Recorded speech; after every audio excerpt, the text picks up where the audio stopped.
이제 얼마 안 있으면은 크리스마스 성탄절을 우리가 맞이하게 됩니다.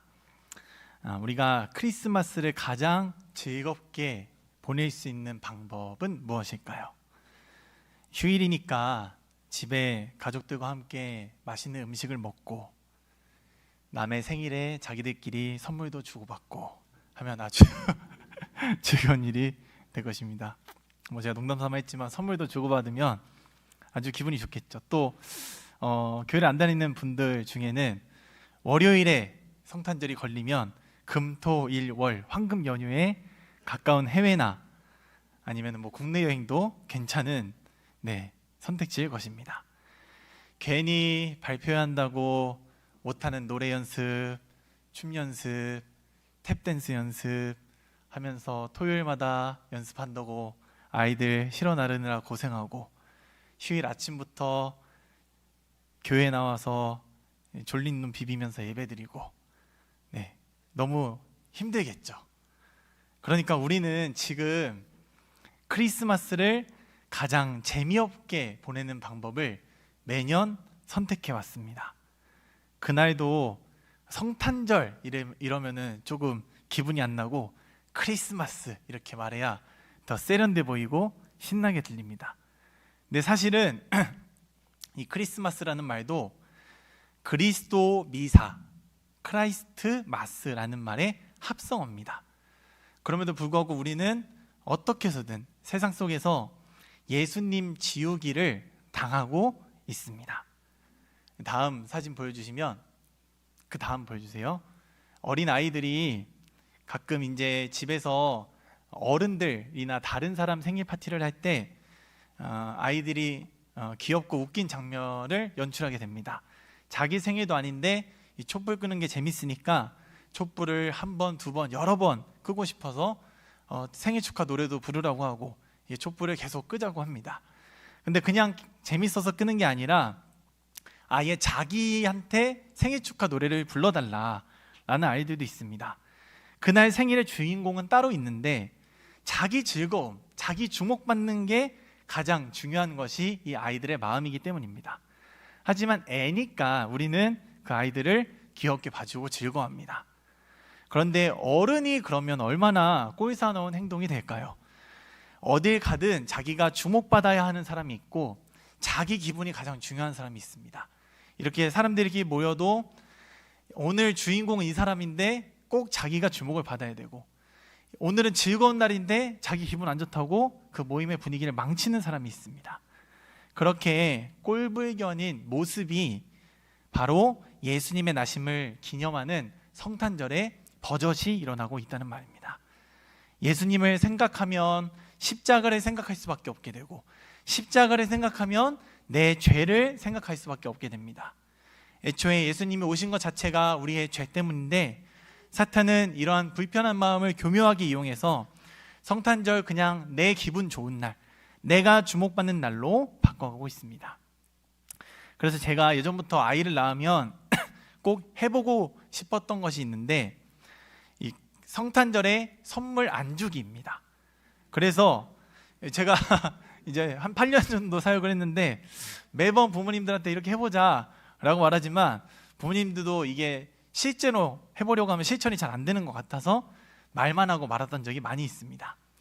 다른 아이들은 다 선물 받는데 우리 아이만 선물 받지 않는 것이 미안하기도 하고 괜히 유난 떠는 거 아니냐, 서로 기분 좋게 선물 주고 받고 하면 어떻냐 라고 하는데, 하지만 그러는 사이에 아이들은 그 선물에 더 집중하게 되고 어른들도 성탄절에 기쁨과 감사가 있겠지만 아이한테 어떤 선물을 줄까 고민하면서 더 성탄절을 준비하게 됩니다. 내가 예수님을 잊어야지 하고 노력하고 예수님이 태어나든 말든 나랑 상관없어 라고 생각해서 예수님이 밀려난 게 아닙니다. 죄라는 건 원래 순간은 달콤하고 순간은 행복해 보이고 어쩔 때는 아무렇지 않는 모습으로 우리에게 다가옵니다. 그렇게 만드는 것이 이 사탄의 고급 전략이기 때문입니다. 그래서 저는 엄밀히 말하면 성탄절 선물 안 주기라기보다 새해 선물을 주자 이렇게 생각을 해봤습니다. 예수님을 믿는 가정은 먼저 아이들에게 성탄절의 선물을 주지 않는 이유를 설명합니다. 그리고 성탄절의 본질을 잘 지키면서 감사로 보냅니다. 그 다음에는 성탄절이 지나고 나면 그 아이들이 내년에 어떤 아이들로 자라기를 바라는 마음으로 그런 마음을 담아서 몰래 선물을 준비하거나 또 뭐 아이들이 갖고 싶은 선물을 또 준비해 보는 겁니다.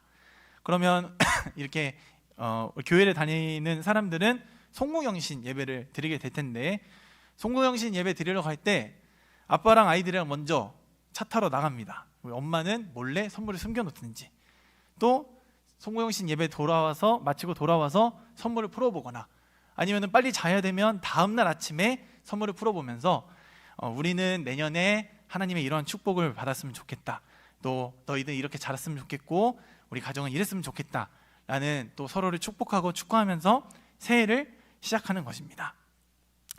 근데 그러면은 이제 또 부모님들 이렇게 말합니다. 크리스마스 선물 주면서 예수님이 우리에게 선물로 오셨어 라고 하면 될 걸 뭘 그렇고 번거롭게 귀찮게 그런 일을 하냐라고 생각할 수 있지만, 제가 그렇게 동의가 안 되는 이유는 예수님이 고작 우리에게 갖고 놀다 버릴 로봇, 인형으로 오신 게 아니기 때문입니다. 기껏 비싸봤자 전자기기, 게임기 이 정도 될 텐데 그만큼의 값어치를 지닌 분이 절대 아니기 때문입니다. 그래서 성탄절 선물을 일주일 늦게 주는 것밖에 더 돼? 눈 가리고 아웅 아니야 이렇게 되물을 수 있겠지만, 예수님은 예수님 그 자체가 우리에게 선물이 되어야 합니다. 최대한 예수님에게 집중할 수 있어야 됩니다. 예수님을 계속해서 지어가고 있는 이 성탄절에 다시금 예수님을 주인공의 자리로 모셔야 합니다. 예수님은 먼저 우리에게, 어둠에 있는 우리에게 빛으로 오신 분이기 때문입니다. 이 땅에 왜 빛이 필요할까요? 예수님이 오시든 안 오시든 해는 어김없이 뜨고 이렇게 밝은 빛이 있는데 왜 우리에게는 빛이 필요하다고 성경은 계속 말하고 있을까요? 이 땅이 모두 어둠 속에 있기 때문입니다. 성경이 말하는 어둠은 무지하다, 모른다라는 것을 의미합니다. 우리도 그런 말을 종종 쓰는데 길눈이 어둡다, 미래가 어둡다 라는 말을 쓰면 문화나 시대를 초월해서 밝은 것은 항상 좋은 것을 의미하고 어두운 것은 항상 나쁜 것을 의미합니다. 어둡다는 것은 보이지 않는 것을 의미하는데, 보이지 않는다는 것은 결국 모른다는 것을 의미하기 때문입니다. 그럼 우리가 어둠 가운데 있다는 것은 무엇을 못 보고 무엇을 모른다는 뜻일까요? 하나님과 하나님의 말씀을 모르는 것입니다. 무엇이 선한 것인지 무엇이 악한 것인지 알 수 없습니다. 아무리 시력이 좋은 사람도 불빛이 하나 없는 밤이나 눈앞을 가리면 한 발짝도 가기 어렵습니다.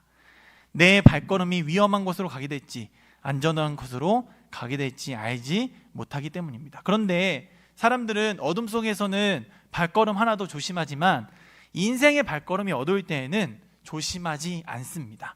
당장에는 큰일이 나지 않는 것 같기 때문입니다.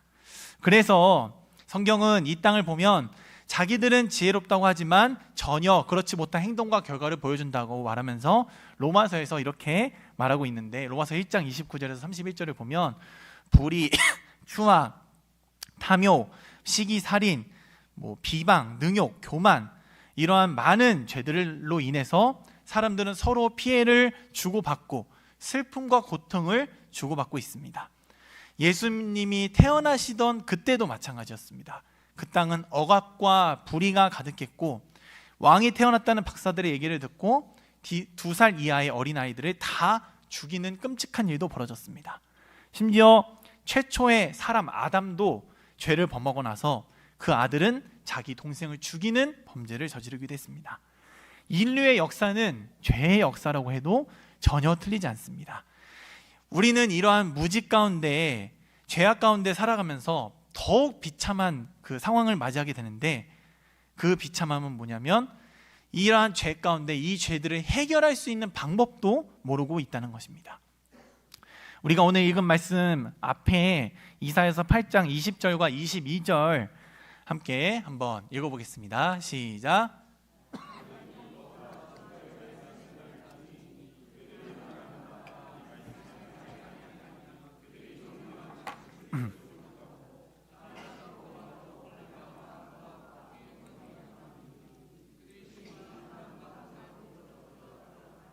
아멘. 이 아무리 길이 내 눈앞에 많이 펼쳐져 있어도 그 길이 맞는 길인지 틀린 길인지 알지 못하면 어둠 속에서 길을 보지 못하나 모르는 길이 앞에 펼쳐져 있나 다름이 없습니다. 여기서 말하는 그들이 말하는 바라고 할 때 그들은 무당이나 점치는 사람을 말하는데 하나님의 말씀을 통해 길을 찾으려고 하지 않고 다른 곳에서 길을 찾으려고 하는 사람들은 잘못된 지도, 고장난 내비게이션 같은 것들을 가지고 길을 찾는 것이나 다름없다고 할 수 있습니다. 마치 어둠 속에서 길을 가는 것처럼 말입니다. 우리는 내 삶에 광명이 찾아오기를 바라면서 이리저리 헤매입니다. 그런데 우리가 인생이 얼마나 길어야 이곳저곳을 다 돌아다녀 보면서 마침내 정답을 찾을 수 있을까요? 아마 아무리 인생이 길어도 찾기는 어려울 것입니다. 인류가 끊임없이 우리의 행복을 위해, 우리의 광명을 위해 그 해답을 찾으려고 했지만 여전히 이 땅에는 고통과 슬픔이 가득하기 때문입니다. 정답을 못 찾았다는 말이죠. 정답이 있으면 그것을 따라가는 모든 사람들이 행복해야 되는데 그런 정답이 이 세상 가운데는 존재하지 않습니다. 그런데 이 모든 것을 밝히 비추시고 해결책까지 보여주시는 분이 바로 이 땅 가운데 빛으로 오신 예수 그리스도라는 것입니다. 우리 이사야서 9장 2절 함께 다시 한번 읽어보겠습니다. 시작.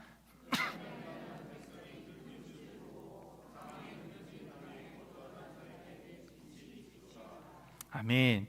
이사야서는 예수님께서 이 땅에 오심을 보고 흑암에 행하던 백성이 큰 빛을 보고 그늘질 땅에 거주하던 자에게 빛이 비치도다 라고 말합니다. 어떤 나라에 적군이 쳐들어올 때 아니면 전쟁 중에 지고 있을 때 우리의 강한 왕이 나타난다면 그 왕은 마치 빛처럼 구원자처럼 여겨질 것입니다. 망망대해를 밤중에 다닐 때 등대에 빛 한 줄기가 비춰진다면 그 빛이 마치 구원자처럼 여겨질 것입니다. 7절을 보면 다윗의 왕자와 그의 나라에 군림하여 그 나라를 굳게 세우고 지금 이후로 영원히 정의와 공의로 그것을 보존하실 것이라 라고 하면서 예수님을 이 땅을 다스리실 왕으로 표현하고 있습니다. 예수님은 도대체 어떤 분이시길래 모든 것을 해결하실 수 있고 해답을 제시할 수 있는 왕 같은 분으로 우리에게 설명하고 계시는 것일까요? 먼저 기묘한 모사로 우리에게 오셨다고 성경은 말하고 있습니다.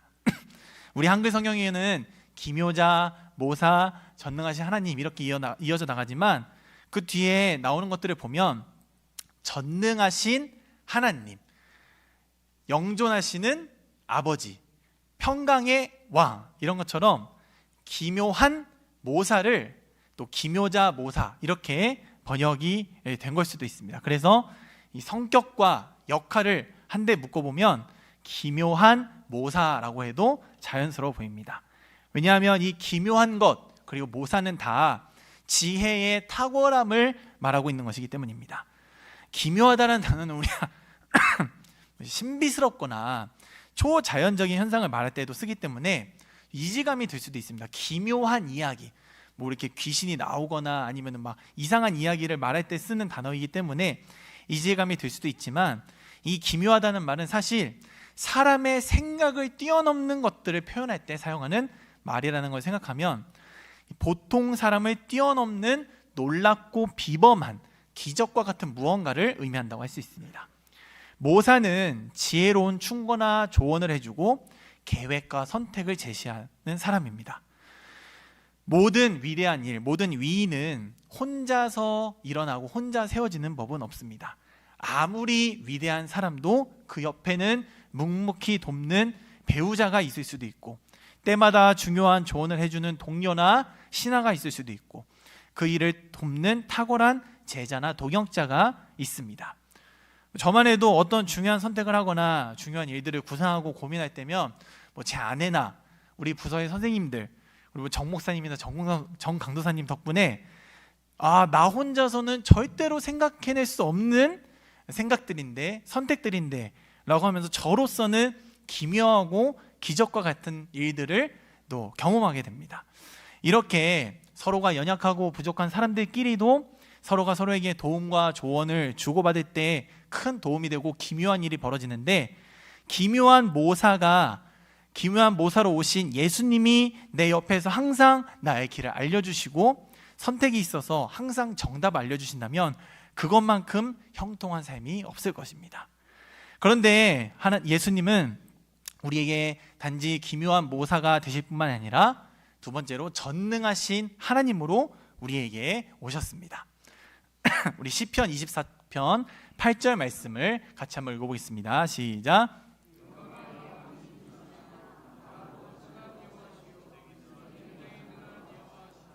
아멘. 인생에 있어서 나에게 도움이 되는 사람과 환경이 있다면 반대로 나를 괴롭게 하고 힘들게 하는 것도 존재합니다. 그것은 사람이 될 수도 있고 환경이 될 수도 있습니다. 그런데 예수님은 그러한 우리에게 전능하신 하나님이 되어주십니다. 하나님은 사실 우리말로 신입니다. 우리가 믿는 유일하신 신을 다른 거짓 신들과 구분하기 위해서 하나님이라고 특별히 호칭으로 부르는 것입니다. 예수님은 하나님, 예수님은 신이시고, 그렇기 때문에 그분은 이 시편의 찬송처럼 강하고 능하신 분입니다. 우리가 인간의 왕은 전능해 보일 수는 있어도 그들도 언젠가 실수를 하고 나이가 들거나 병이 들면 죽게 됩니다. 이스라엘이 최고의 왕으로 손꼽는 다윗도 자기 부하의 아내를 겁탈하고 그 부하를 죽이는 실수를 저지르기도 했습니다. 그리고 나이가 들어 침대에 누워 아무 힘도 내지 못하고 생을 마감하게 됩니다. 하지만 하나님께서는 모든 것을 능히 이길 만큼 강하신 분입니다. 그런데 사실 이 표현도 민망한 게, 이 세상의 모든 피조물은 하나님의 말씀으로 지으신 것이기 때문에 이 땅의 어떤 힘도 하나님을 뛰어넘을 수 없습니다. 우리가 하나님을 의지해야 될 더 중요한 이유가 또 한 가지가 있는데, 그것은 죄에 대해서도 하나님은 능히 이길 힘을 가지고 계시다는 것입니다. 우리는 지금 이제 하늘도 날 수 있고 우주도 갈 수 있고 저 멀리 있는 별도 집안에서 볼 수 있고, 이렇게 작은 기계 안에 수십만 가지 기술을 넣고 기능을 넣을 수 있어도 죄를 이길 힘과 능력은 여전히 없는 것이나 마찬가지입니다. 아무리 문명이 발달했다고 해도 수천 년 전에 벌어진 그 죄악들이나 그 성경에 나오는 범죄나 지금 일어나고 있는 범죄들이 전혀 다를 바가 없는 모습들을 보여주고 있는 것을 보면 우리가 그것들을 알 수 있습니다. 그런데 전능하신 하나님이신 예수님은 그 죄를 이길 힘을 가지실 뿐만 아니라 사탄의 강력한 무기인 사망도 무력화하시는 분입니다. 우리가 죄인이라서 가장 두려운 이유 중에 하나는 사망이 있기 때문입니다. 하지만 예수님은 십자가에서 우리의 죄값을 치르실 뿐만 아니라 부활하셔서 우리가 더 이상 사망을 두려워하지 않아도 되게 만드셨습니다.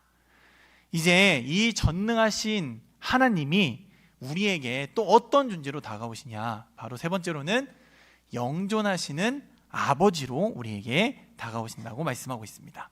로마서 8장 15절도 함께 읽어보겠습니다. 시작.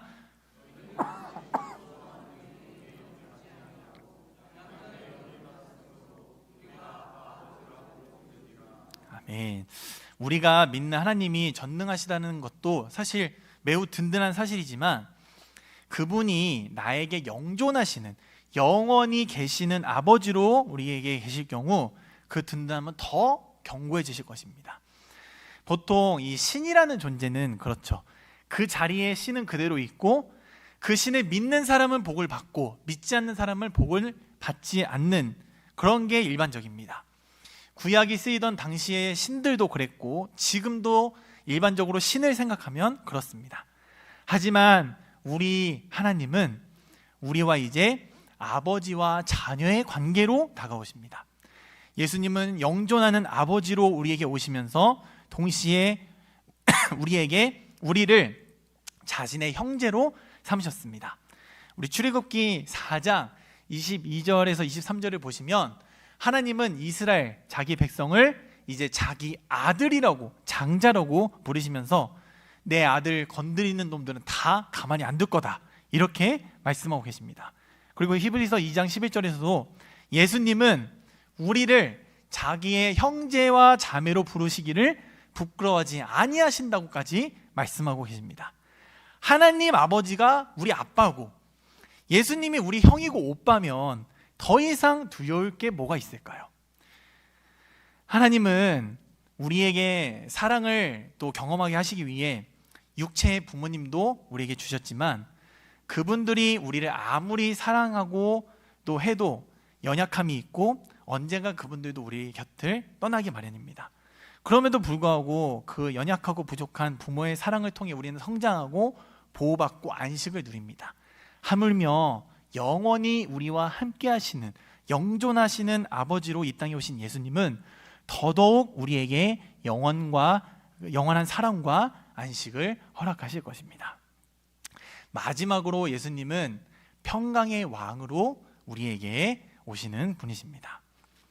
여러분은 이러한 예수님의 은혜 가운데 평강을 누리는 주의 자녀들이 되시길 주님의 이름으로 축복합니다. 여러분은 그런데 혹시 인생을 지금 돌아보면 평안을 누리고 계신가요? 아니면 평안을 누리지 못하고 계신가요? 평안을 누리고 계시다면 그 이유가 무엇이고 평안을 누리지 못하고 계시다면 또 그 이유는 무엇 때문이신가요? 이 기분 탓일 수도 있겠지만 제가 지난 수요일에 예배 인도를 하는데 앞에를 보니까 평소보다 성도님들이 더 많이 오신 것 같은 느낌이 들더라고요. 뭐 실제로 여름철이나 휴가철이면 조금씩 출석이 줄어드는 모습은 있습니다. 그래서 뭐 이렇게 우스갯소리로 너무 더우면 에어컨 빵빵하게 틀어놨으니까 교회가 제일 시원하니까 교회로 오시라 뭐 하고, 추우면 히터 빵빵하게 틀어놨으니까 교회가 제일 따뜻하니까 교회 와서 뜨겁게, 불이 나면 안 되겠지만 그렇게 교회 오시라고 말을 합니다. 그러다가 제가 조금은 이제 어떤 생각이 들었는데, 이거는 전적으로 이제 우차거나 소리니까 너무 오해하시지 말고 들으시면 좋겠습니다. 제가 예전에 저희 엄청 추운 겨울이 재작년에 있었는데 수도가 동파가 돼가지고 교회에서 한 2, 3일을 먹고 자고 한 적이 있습니다. 또 거기는 이제 상가교회여가지고 우리 교회처럼 이렇게 사택 같은 곳이 있는 것도 아니어서 그냥 이렇게 잠옷실에서 이렇게 꽤 고생을 하면서 지냈지만 지나 보니까 좀 추억이 되더라고요. 그래서 이제 이 추억을 우리 여기 계신 분들 다 경험해 보시면 어떨까. 그래서 여기 계신 모든 분들이 집 보일러가 다 고장이 나가지고 전부 다 교회로 올 수밖에 없는 그런 상황. 집에 있으면 얼어 죽을 것 같으니까 다 교회에 오시는 거죠. 얼마나 좋을까요? 그러면 교회에서 모인 김에 예배도 계속 드리고, 또 그저께 목사님이 설교를 6시간 해보고 싶으시다는데 그 설교 6시간도 한번 해보시게 해드리고 얼마나 좋을까요? 또 밥도 요절을 외워야 밥도 주고 이렇게. 그런데 우리가 실제로 그렇지 않나요? 교회가 아니면 평강을 누릴 수가 없습니다. 춥고 물이 안 나오는 게 대수가 아니라 우리 영혼이 마실 물이, 우리 영혼이 평강을 얻을 수 있는 길이 평강의 왕이신 그리스도를 통하지 않고는, 교회가 아니고서는 결코 밖에서 찾을 수 없는 것입니다. 노아 홍수 때 방주도 그랬죠. 방주가 아무리 커도 그 안에 짐승들이 있으면 울음소리에 냄새에 얼마나 지내기 힘들었을까, 뭐 그런 얘기를 하는 사람들도 있더라고요. 그렇다고 그게 힘들다고 방주 밖으로 나가면 바로 죽음이 기다리고 있는 것이죠. 우리는 오늘 이 제목이 오늘 밤의 주인공은 이라는 제목이 있는데, 우리는 내 삶의 주인공이 나라는 느낌이 들기 위해서 부단히 노력합니다.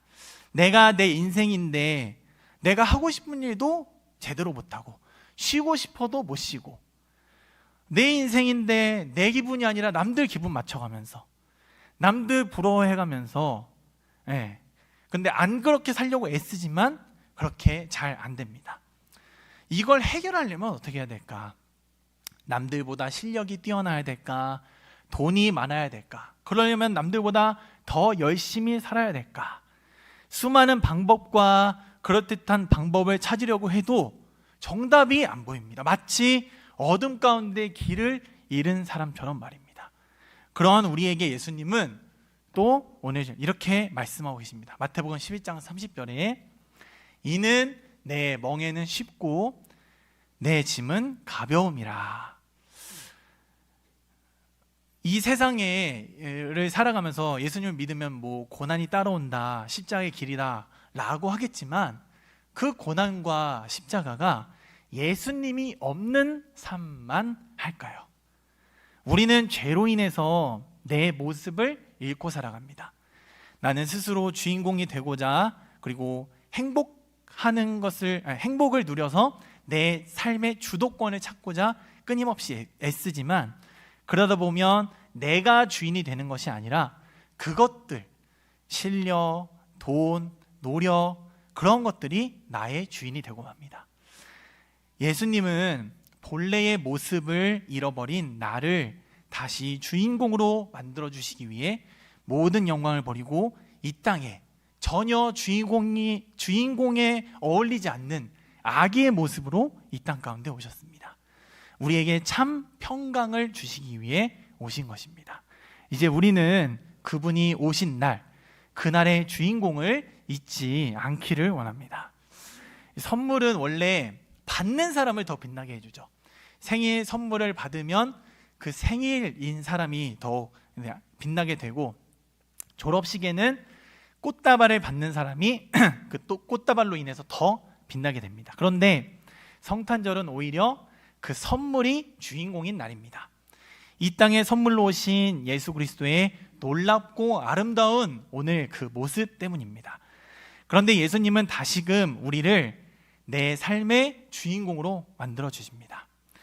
우리가 내 삶의 주인공이 되는 방법은 역설적으로도 예수님을 내 삶의 주인공으로 모실 때 가능해지는 것입니다. 어떤 연인들이 이런 애정 담긴 말을 하는 걸 종종 볼 때가 있습니다. 뭐 해보신 분도 계시겠지만, 내가 당신의 매일을 생일같이 지내게 해줄게, 매일매일이 생일처럼 느껴지게 해줄게 라는 말입니다. 그럼 우리도 매일이 예수님의 오심을 기뻐하며 사는 삶을 살아보면 어떨까요? 기묘한 모사, 전능하신 하나님, 영존하신 아버지, 평강의 왕으로 오신 예수님이 오신 그 기쁨과 혜택과 은혜를 하루만 누리기에는 너무 아깝지 않습니까? 이제 우리는 12월 25일의 주인공만 예수님으로 여기는 것이 아니라 내 삶의 주인을 예수님으로 모시는 귀한 결단 가운데 살아가시는 저와 여러분이 되시길 주님의 이름으로 축복합니다. 그리고 우리가 또 성탄을 준비하죠. 그 준비할 때 예수님께서 이 땅에 오신 것이 우리에게 엄청난 선물이라는 것을 기억하며 우리가 그것들을 어떻게 보답할 수 있을까요? 보답을 하려고 해도 못하겠죠. 단지 그냥 우리가 기뻐하면 환호성을 지르고 기뻐하면 노래도 나오고 춤을 추듯이 그날도 우리가 기쁨을 함께 누리는 날로 함께 보냈으면 좋겠습니다. 그래서 우리가 성탄절을 바라보며 또 이 남은 한 달을 살아가실 때 그 은혜의 선물을 충만히 누리는 2024년의 남은 시간과 또 성탄을 준비하는 시간이 되시길 주님의 이름으로 축복합니다.